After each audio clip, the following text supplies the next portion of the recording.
Hello and welcome to the World Today. I'm Amarachi Ubani. Here's what's coming up on the program. U.S. President Donald Trump meets with the UK's King Charles at Windsor Castle.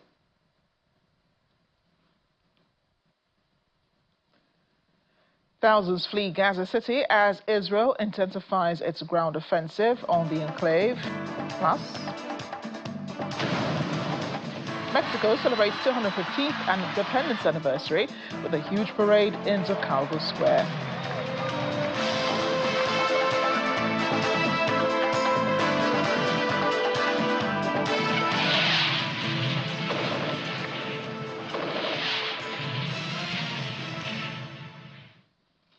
U.S. President Donald Trump has been a few hours in the UK meeting with King Charles and Prince and Queen Camilla at Windsor Castle. King Charles and Queen Camilla are hosting the U.S. president and have taken him through the Windsor Castle's green drawing room, which features striking silk green wall hangings which match the fabric of the antique settees and chairs and elaborate gilded panels and doors. The royals and the Trumps are expected to exchange gifts after lunch. The King and Queen will give the president a bespoke hand-bound leather volume to mark the 250th anniversary of the Declaration of Independence. He will also receive the Union flag that flew over Buckingham Palace on the day of his second inauguration in January 2025.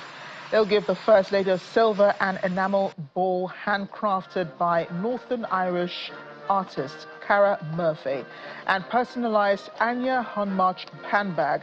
It'll also be jointly presented with a silver photograph frame engraved with their cipher. Trump will give the king a replica of a President Eisenhower sword as a reminder of the historical partnership that was critical to winning the World War II. The Queen will be presented a Tiffany & Co. vintage 18K gold diamond and ruby flower brooch. A while ago, in a private moment, the U.S. President and the First Lady laid a wreath at the tomb of Queen Elizabeth II at St. George's Chapel. By the end of the day, President Trump and the First Lady will attend a traditional state banquet, during which both the King and the President will deliver speeches. President Trump is accompanied on this trip by U.S. Secretary of State Marco Rubio, U.S. Secretary of Treasury Scott Bessent, White House Deputy Chief of Staff Stephen Miller, Special Envoy to the Middle East Steve Witkoff, and White House Chief of Staff Susie Wiles. The U.S. and the U.K. share a special relationship which has been tested since the start of Trump's second presidency. With the introduction of raised tariffs by the U.S. government, they have both cooperated on the war in Ukraine and the war between Israel and Hamas.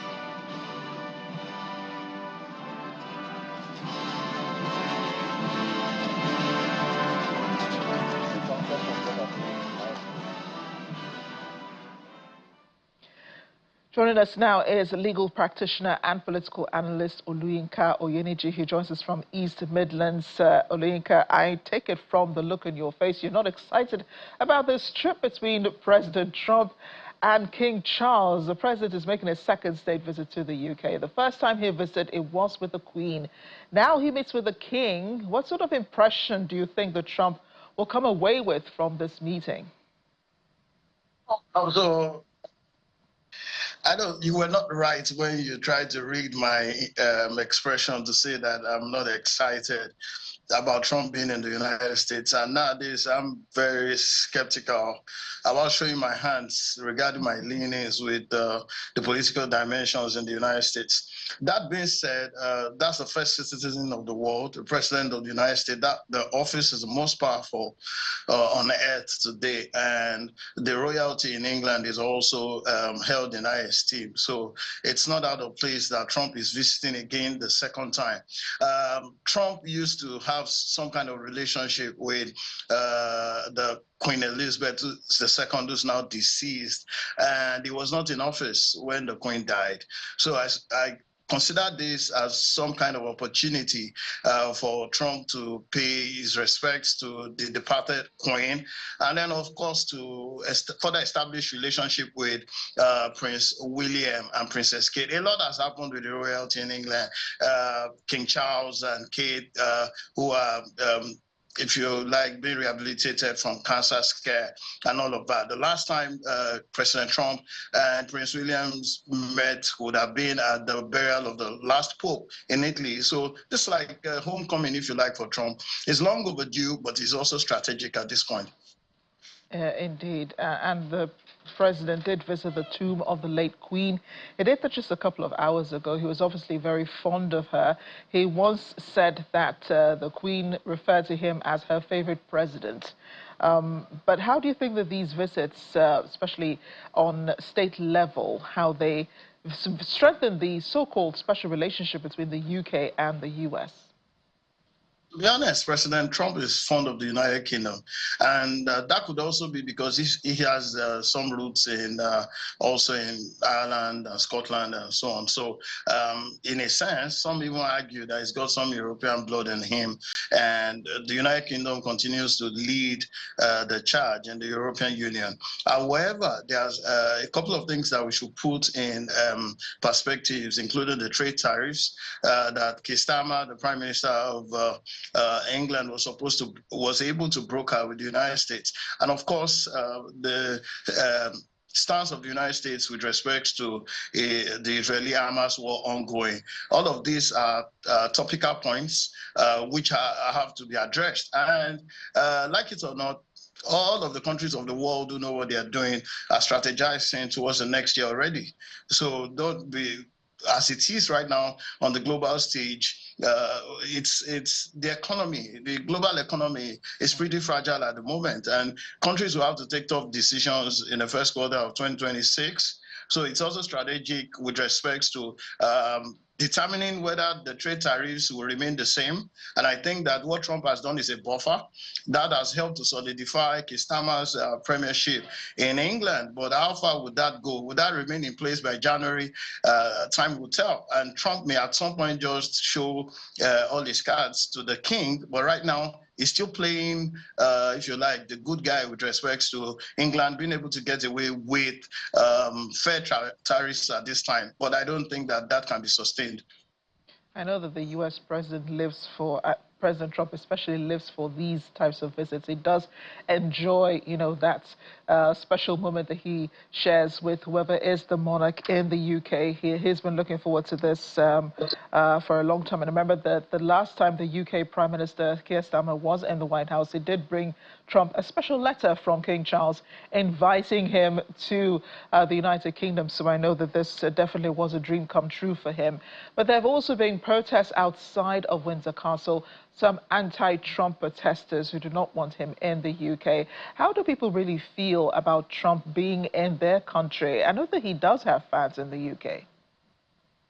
There's never a time greater than now that the world is being polarized, and even though we keep getting closer as one global village, if you like, but there are different perspectives to what is happening in the United States. In the United States, you've got loads of immigrants, you've got Nigerians there, and the immigrants can't exactly be in love with Trump at the moment. The same immigrants also have family members who've since left Nigeria with the jackpot syndrome or anything in the United Kingdom. So that's why it's difficult for me to be able to share my own personal ideas or ideals about President Trump or the immigration policies we have in place in the United Kingdom. Those being said, there will be people who protest. For example, what does Trump stand for? Trump has said that he wants to make America great again. And to do that, you've got to be enemies with major countries of the world. There's no doubt about that. All right. So if you've got Russia, you've got Iran, you've got China, all of these people boasting numerous warheads and war power, that's their own leverage. For United States of America, you leverage on your policies, on the business environment, on the economy. And all of this they affect the kind of population you want, how many foreigners you want in your country. So they won't, immigrants they won't love Trump in the United States, and immigrants who've got connections with the United Kingdom won't love him either.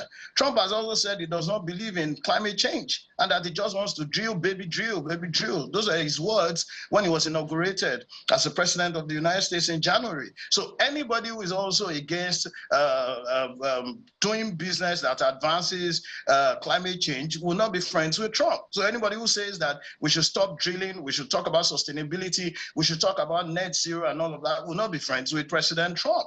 So you may find that there will be white people in the United States who believe the MAGA faithfuls, they won't protest against Trump. But anybody else who is against his immigration policy, against his tough stance against other countries of the world would not love Trump. So there would be that tiny, you'll find that it can be significant in the United Kingdom. All right. We look at Trump, okay, as a friend of the royalty, and there's absolutely nothing anybody can do about it. People protest against King Charles as well in the United Kingdom. They protest against royalty, but it's a place where you are free to exercise your rights as you may please. But this is state visit that is securing the world, if you ask me.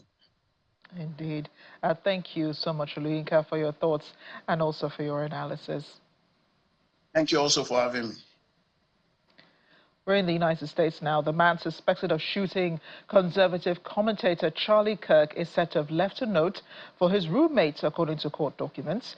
Prosecutors say the unnamed roommate told investigators that Tyler Robinson had messages to say he had left a confession under his keyboard after last Wednesday's shooting at Utah Valley University campus in the city of Orem. The unnamed roommate was a transgender male transitioning to female and was in a romantic relationship with the defendants. In the message, Robinson admitted to have killed Kirk because of his hatred. He said he had planned the acts for over a week and expressed a few regrets over leaving evidence behind. Robinson also encouraged his roommate to delete the exchange.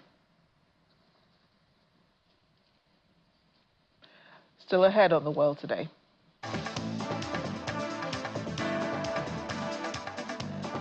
Lagos projected to lead Nigeria to world power status. Stay with us.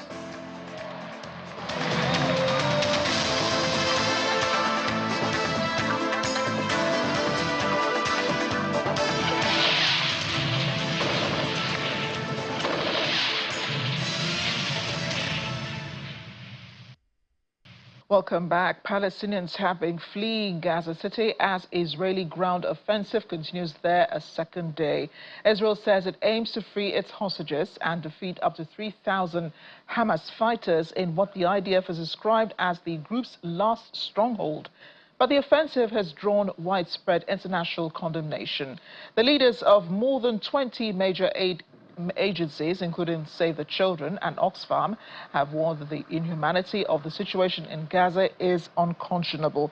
The Hamas-run health ministry says Al-Rantisi Children's Hospital was targeted in 3 separate Israeli attacks, forcing half of its patients and their families to flee.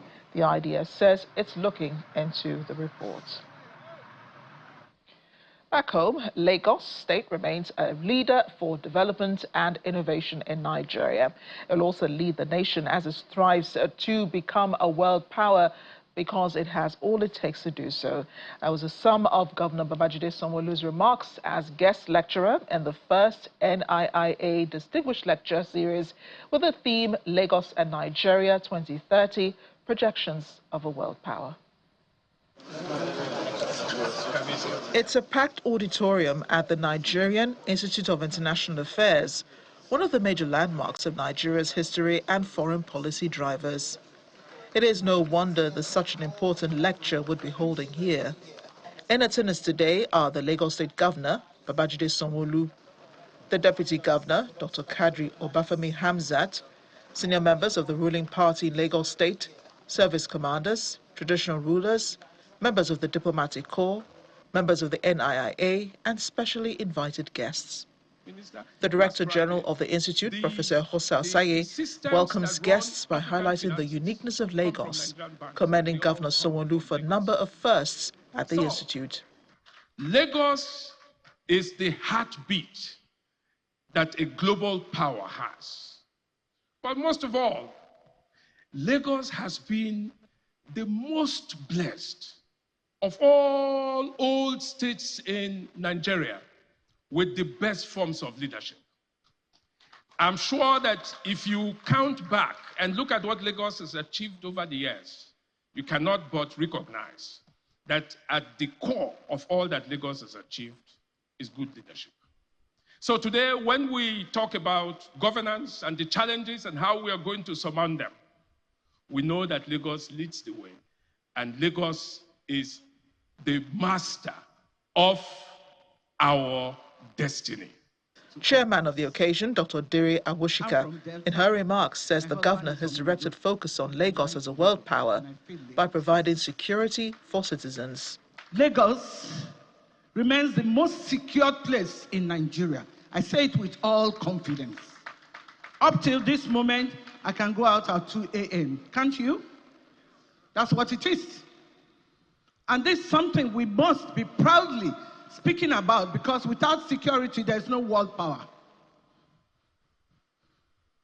Under your leadership, with all the security problems that comes across the nations of Nigeria, Lagos remains secured. His Excellency.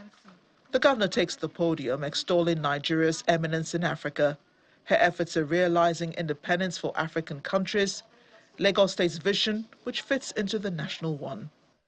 The Lagos State 30-year plan has been anchored on 4 critical pillars. We want to build a thriving economy. We want to have modern infrastructure in all facets. We want to have a human-centric city in which all the global players in the world will think of a location where they can resource 500,000 tech experts. Think of Lagos, which is a human-centric city. And we also want it to be done with effective governance. While reiterating Nigeria's growing global influence, he makes projections for a global power. We must now give the range and the depth of our talents, our endowments, and our potential. We must fully maximize to unlock our power to the fullest, especially in those areas and areas in which we're lagging behind. We must do this while also consolidating and conquering new grounds in the spheres in which we have already demonstrated strength. A panel discussion afterwards turned into a mini town hall in which Lagosians asked varying questions from governance to security, which was highly commended. What it does then gives all of us opportunity, the citizenry, to talk one-on-one with our governor, to tell him about our aspirations, our areas of concern, so that he will not gather dust on the table. He will go back to his office, and we are sure actions will be taken. So please invite many more governors. That if you still have a few years to go, months to go in the year, and you know we can do it. The governor's strong projections for Nigeria will certainly outlive his tenure. But his footsteps are sure to remain at the NIIA, where he is committed to the establishment of a foreign policy school as a legacy project. Amarachi Ubadi, Channel Television News.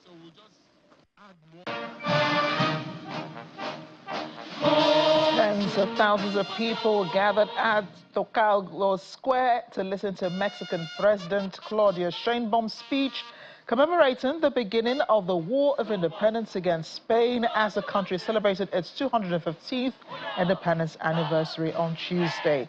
President Sheinbaum addressed the audience from the balcony of the National Palace, decorated with the colors of the Mexican flag for the occasion, praising the heroes of the history of Mexico. The attendants also danced to the music and enjoyed a spectacle of fireworks, many of them wearing traditional elements of the Mexican culture. And this marked Sheinbaum's first Grito de Dolores, literally Cry of Dolores, to celebrate the independence of Spain since she assumed office. Beg your pardon, that will be independence of Mexico since she assumed office. It was the first time a woman led this iconic celebration in the country's history.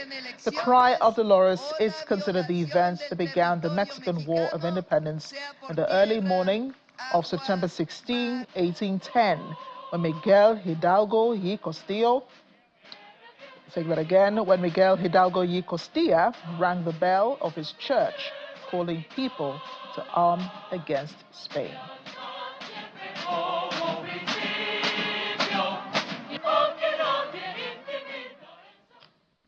And that'll be all in the world today. Thanks for watching. I'm Amarachi Ubani.